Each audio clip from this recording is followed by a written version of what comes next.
ជំរាបសួរពុកម៉ែបងប្អូនទាំងអស់គ្នាឥឡូវតោះមកស្គាល់សត្វជ្រូកមួយប្រភេទដែលមានឈ្មោះថាមែនកាលីសាឬក៏សត្វជ្រូករោមជៀមវិញម្ដង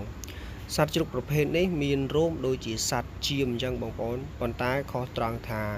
រោមរបស់វាមិនអាចយកទៅកែច្នៃជាសម្លៀកបំពាក់ឬក៏វត្ថុមានតម្លៃដូចជារោមជៀមនោះទេ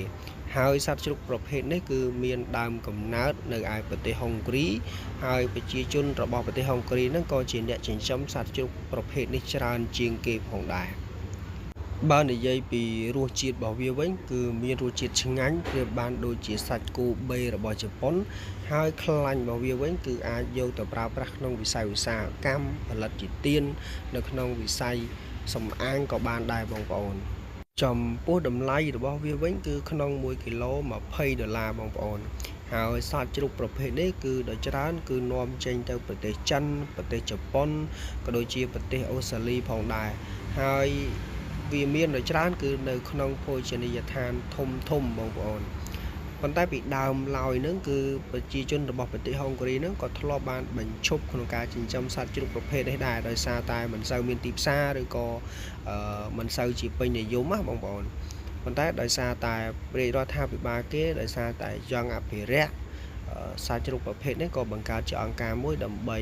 អភិរក្សសត្វជ្រូកប្រភេទនេះហើយបន្ទាប់ពីនឹងមកក៏ប្រជាជនរបស់គេនឹងឯងចាប់ផ្ដើមពេញនិយមក្នុងការចិញ្ចឹមសត្វជ្រូកប្រភេទនេះឡើងវិញអ្នកខ្លះចិញ្ចឹមជាលក្ខណៈអាជីវកម្មឬក៏អ្នកខ្លះចិញ្ចឹមវាជាលក្ខណៈសត្វចិញ្ចឹមមួយជាដើមចំពោះចំណីរបស់វាវិញគឺវាស៊ីស្រូវសាលីស៊ីពោតឬក៏ស៊ីចំបើងបងប្អូនប្រៀបបានដូចជាសត្វគោអញ្ចឹងដែរអញ្ចឹងបានជាសាច់របស់វាឆ្ងាញ់ហើយបច្ចុប្បន្ននេះគឺនៅឯប្រទេសហុងគ្រីហ្នឹងគឺមានកសិដ្ឋានចិញ្ចឹមសត្វជ្រូកមែនកាលីសាឬក៏សត្វជ្រូកជៀមនេះគឺប្រមាណជា2000កន្លែងហើយបងប្អូនដើម្បីផ្គត់ផ្គង់តម្រូវការ